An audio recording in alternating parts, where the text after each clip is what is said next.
Board on. Right.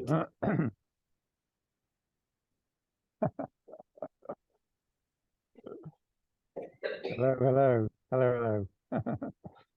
Um, yeah, so the first things first, like I don't want to speak too loud because I'm in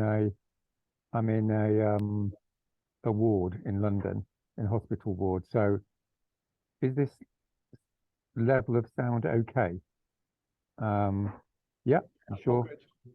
So that's good. Okay. So I'm just well the first thing to say obviously is I'm really, really sorry for the second occasion. I think I haven't managed to get to Cornwall to speak. But I will do one day fairly soon, hopefully, because I love Cornwall and yeah, I do want to get down there. Obviously, as I think you all know, I'm in hospital at the moment, and so needless to say, I haven't been able to get down there. I am hoping to be out, having said that, in the next day or two. Been here for 2 weeks now, so and I am on the mend, so all being well, everything should be okay. Um, so yeah, obviously, thank you so much for inviting me to speak, and I sort of feel like I've semi been flown in, so I'm not quite sure what the previous speaker said.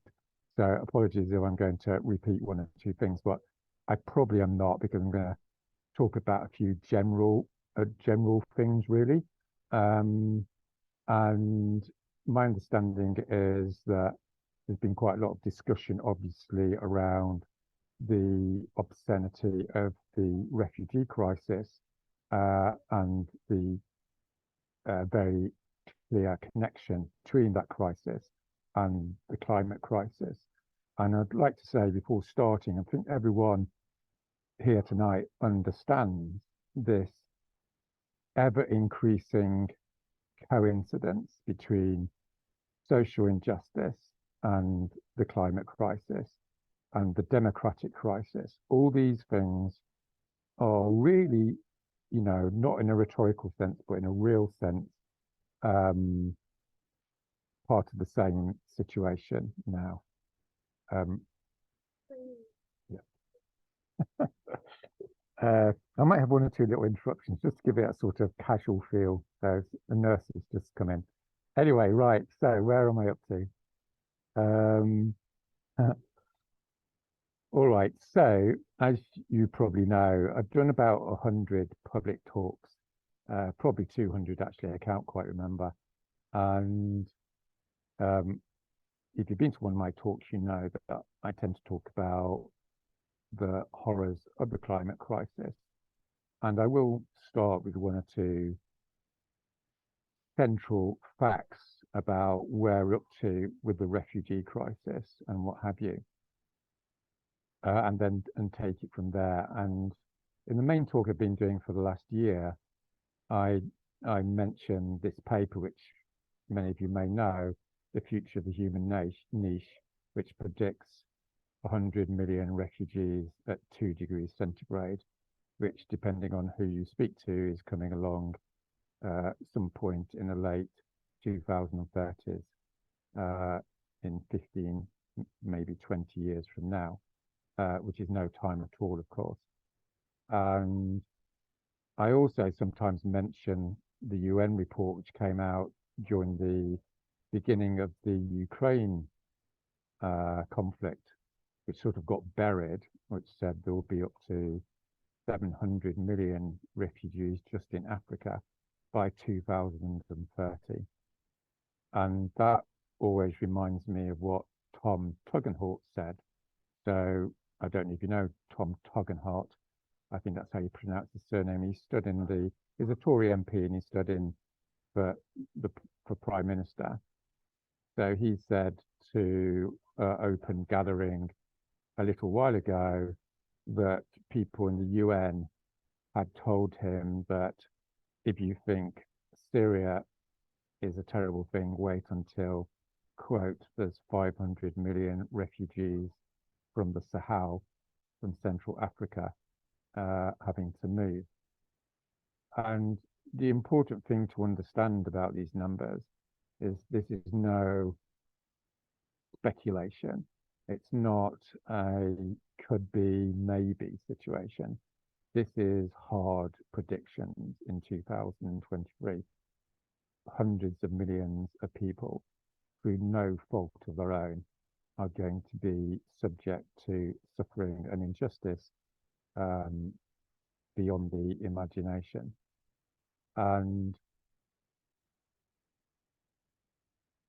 over the last 2 or 3 years of speaking to the public, I've sort of begun to understand that when you tell facts to people like this, it creates a certain confusion and alienation. And the reason for this, I've come to understand, is because we interpret facts through stories that have been told to us. And if we're given facts which don't fit into those stories that have been told to us, then we tend to get annoyed, ignore them, go into denial and what have you. And of course, the stories we've been told are not compatible with these realities, because these stories say, the world's got a few problems, but it can be sorted out. The elites aren't that great, but they're not a murderous sort of bunch of psychopaths. Things are broadly okay. There's issues, and we're trundling along. All these stories that many of us have been told, and they're not the stories we need to tell ourselves, because they're not true. And what I want to do is to try and introduce to you some new stories. I think you might say they're older stories of the human experience. And by stories, I don't mean stories in a shallow sense. I mean, in a very deep sense, the sort of narratives which enable us to make sense of the world around us and how that world and gives us a sense of place and purpose. So what I'm going to do, if you don't mind, is this is a little bit of an experiment. I'm going to go through 3 new stories. And as I said, they're not new in any real sense, because people have been telling these stories for thousands of years. And I'm sure many of you are sort of familiar with them, but I don't think there's any harm to remind ourselves of these older stories. And maybe some of you will be hearing them for the first time. But I think it's a pathway to a far greater sense of self-purpose and resilience. And I'm sure we all agree, at this time of enormous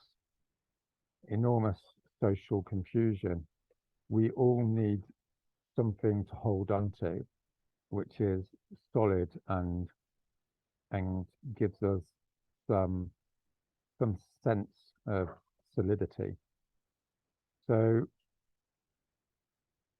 I am, by the way, going to talk about practicalities, dare I say it. So this isn't just some, general chat. As you know, I'm a practical guy.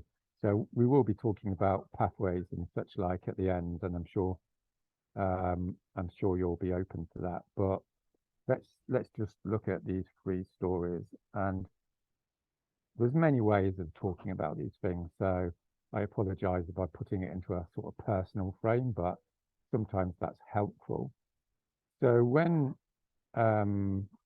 in November, I did a 20-minute speech to online, a bit like this one, dare I say it, to Just Stop Oil activists and various other people.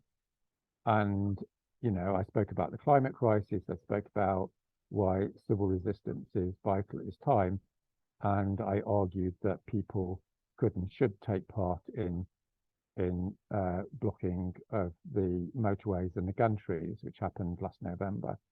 And as you may know, in that Zoom call, there was a Sun journalist, and They recorded the call, gave it to the police arrested me, and I've been arrested by the police many times, and usually I'm let out after a day because there's no evidence. But in this situation,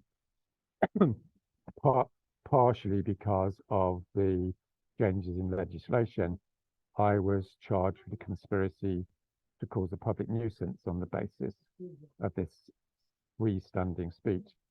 And I ended up being in prison for 4 months over the winter and Christmas, along with around 50 or 60 other people who, many of whom had similar sentences, which is probably the biggest jailing of activists in Britain since the suffragettes.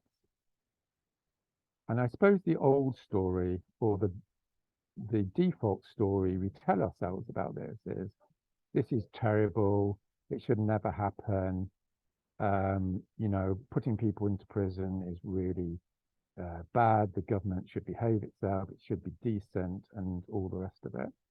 But I'd like to suggest another story, and the other story is, well, obviously this is what people do who are engaged in the systematic extermination of thousands of thousands of cultures and traditions around the global south.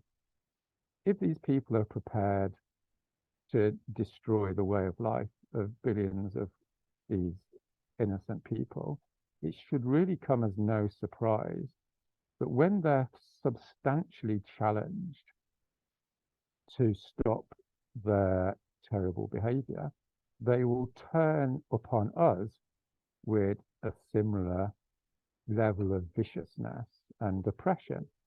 In other words, we should not be surprised that the British ruling class is reacting with repression towards activists and campaigners at this point, because we are exposing their violence and their horrendous behavior. And this is what elites have done. This is what elites always do. And in no way do I want to justify it, of course. The point is it is to be expected. It's to be expected. What's not to be expected is that we go and ask them to change and they change. They're not going to change because they're making too much money and they're too full of their own pride and they're absorbed in a psychopathic ideology. So of course they're going to arrest me for doing a 20-minute speech. Of course they're going to put my friend David in prison for 10 weeks for saying climate change in court. Of course they're going to arrest Trudy, who put a sign saying you have a constitutional right to go against the judge outside where the jury went into a courtroom. This is what social change means in the 2020s. This is what social change has always meant in this country. How do you think we got our rights in the first place? By asking nicely? No. We did them through confrontation, and that confrontation provoked repression.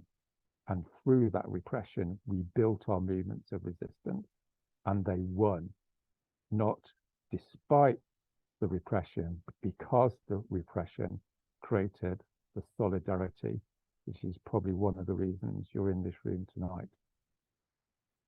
So the second story I want to sort of tell is about my experience in prison. I mean, I've been to prison quite a few times as it happens.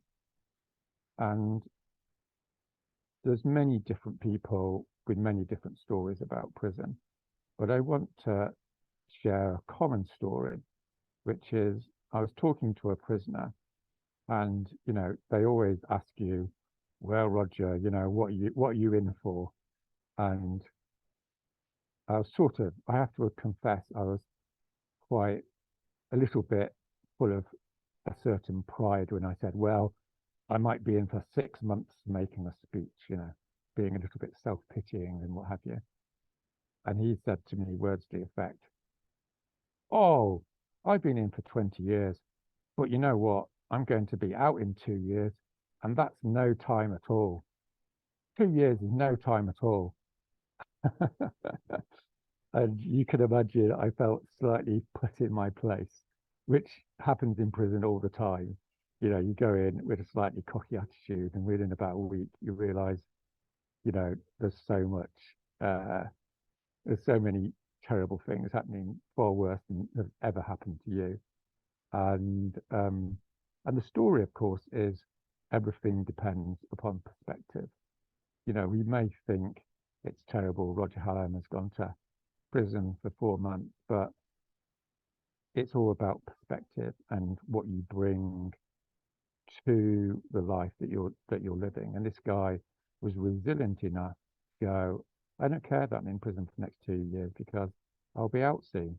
And he had this amazing positive resilience, which is so inspirational, and I hope speaks to you.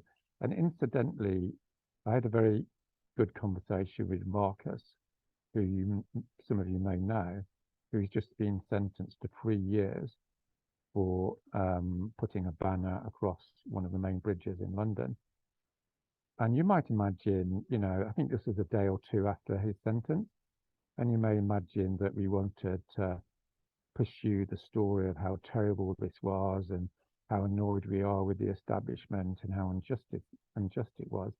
But to be honest with you, we didn't pursue that story. The story we talked about was the calmness which comes from being in prison and making sure that the time you spend in prison is time well spent. In other words, we both accepted that this is this is the way life is now for both of us, that we will be put into prison potentially again and again, and this will happen to many other people. And he said to me, his motivation is to speak the truth and to act as if it is real, which you remember was one of the founding slogans of Extinction Rebellion. And if you act as if it's real, then it's no surprise that the British establishment is going to lock you up, and so be it. So the third story is a little bit more personal and embarrassing, which is a fortnight ago, I fell off my bike. So I've been cycling for all my life. I haven't fallen off my bike for 40 years, and I have a certain self-image that I'm not the sort of guy that falls off his bike. But there was a 1 in a million chance of my front wheel going over certain bumps on a London road. And within a split second, I was on the ground, having broken my leg in 4 places. And there's something enormously humiliating if you are embedded in the story that life owes you things and you have a certain entitlement and you're a good person and bad things shouldn't happen to you, and you have a very important meeting to go to, and why the hell has fate delivered this blow to you? And obviously it's a wake-up call to another story, and this other story, of course, is that the fact of the matter is that this life we all live doesn't owe us anything, and anything can happen to any of us at any time for no particular reason. And that's, brutally speaking, the way things are, as if we're honest with ourselves. But the other story is that despite that, despite the absurdity of life and this arbitrariness and this horrendous injustice that we have to suffer and experience, we have the agency to create something beautiful out of our imagination and decide it is worth living our life, and it is worth being compassionate and standing up for justice and living a life of ethical purpose. And without wishing to get over philosophical about it, there's a guy called Albert Camus, who some of you may know, who was a major writer in the 20th century and fought in the French resistance. And he experienced this sense of absurdity, of course, all the time, because in the French resistance, you never knew whether you were going to be alive tomorrow and what have you. But he wrote very elegantly, I think, around this notion that we can't rely upon some big, system to support us, some philosophical system. All we can decide to do is to live for the common good and to do our best, regardless of what life throws at us. And again, this provides us with the resilience I would like to suggest that we need to connect with at this time, because we're moving into a world where the old stories don't work for us anymore. And these new stories are going to be the stories that enable us to maintain our dignity and our commitment and our good works in the years to come, when we all know, at least on the material level, things are going to get a lot worse. But the great paradox, of course, is that they can, and no doubt will, give us a sense of community and purpose, which carries us through, and maybe even gives us a greater sense of ourselves than we had during the so-called good times, when all we needed to think about was ourselves. So I think listening to those stories, it's quite easy to go, oh, yes, of course, they're a good idea. But sometimes it takes life experiences to really understand them on a visceral level. And maybe some of you will never sort of want to adopt them, and some of you may be great at adopting them. And it's one of life's mysteries, I think, about how people do grow into greater resilience. But I think it is useful at least to engage with them. And maybe you don't think much of them tonight, but maybe in 2 years' time, when you've been unjustly thrown into a Cornwall prison cell, you might just remember them and it might help, who knows. So I want to return to the sort of practical task at hand, which is the purpose of all these stories and this resilience is, of course, to fulfill our compassionate duty to resist what we see happening all around us at this time. And the refugee crisis is an obscenity which is only going to expand for the reasons we know. And we also know that the core, a central causal factor in the refugee crisis is the digging up of fossil fuels. It's the fossil fuels that create the weather chaos, which creates the migration, which creates the refugees. And we have an enormous responsibility in the Western world to enter into resistance at this time, because it's our governments that are creating this hell for millions of innocent people. So it shouldn't come as any surprise, I suppose, that thousands of people have engaged in civil disobedience over the past year or so, with the biggest climate campaign in the UK, arguably, Just Stop Oil. I think nearly 2,000 people have been arrested, 150 people being put into prison. Nothing like this has really happened since the suffragettes. And I think the reason people are stepping forward is because they sense in 2023, we no longer have a choice. This old paradigm of consumer activism, which was prevalent in the neoliberal period of, I have my life, and on Saturdays I go and deliver a few leaflets, and I might go on a demonstration once a year. There's a general sense, is there not, that the enormity of what we face leaves us with no other choice if we wish to pursue the common good, but to act in resistance. So concretely, what Just Stop Oil and various other groups are doing is working with our sister movements in other countries and doing slow marches and blocks of roads and such like, which has given the oil and gas crisis a massive amount of publicity. I think 90% of people in the UK are now familiar with the arguments of Just Stop Oil. And we are now in the process of a new 12-week campaign, which may well continue for another 12 weeks into the autumn. And thousands of people, I think 3,000 people, have now signed up to go on a slow march, which, dare I say, is still legal. Though obviously nothing in this country is entirely legal anymore, but fundamentally the chances of arrest are low.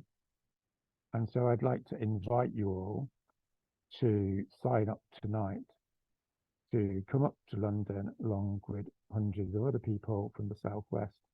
I'm not sure of the dates, and participate in a few days of these marches, which increasingly will be on the front pages of the papers in a way that we know how that works. So I do want to do a little bit of audience participation, dare I say it. So hopefully this is all right with Matt, and hopefully it's going to work. But I'd like you to put your hand up. Put your hand up if you are considering coming to London for at least a day or so to engage in a slow march. Could you put your hand up if you know about this and you think you might do it? Okay, cool. So what I'd like to do is just to spend a few minutes, talk to the person next to you, and they may be someone who's also going up, in which case you can tell each other what your motivation is to go up to London. If it's someone who hasn't decided to go up to London, you can tell them about it and encourage them to join you and to bring their friends, of course. And if it's two of you who haven't yet decided, maybe you can discuss what you need to do in order to make that commitment, assuming that's a possibility for you. So let's just take 3 or 4 minutes out just to talk about this practical act of solidarity. I hope that's all right, Matt. Maybe you can have people come back in 2 or 3 minutes. That's great. Shall I stop the recording now? Yeah, that's cool. And then you're happy to stick around for a few minutes? Yeah. I'll do my final. I'd really like to connect Lynn with you as well, however briefly. Okay, thank you. You can beat the odds and actually open at least a short conversation. Yeah. Lynn's ready with a question, so no, we'll be back in a bit. I'll stop the recording and we'll be. No problem. Thank you, Matt.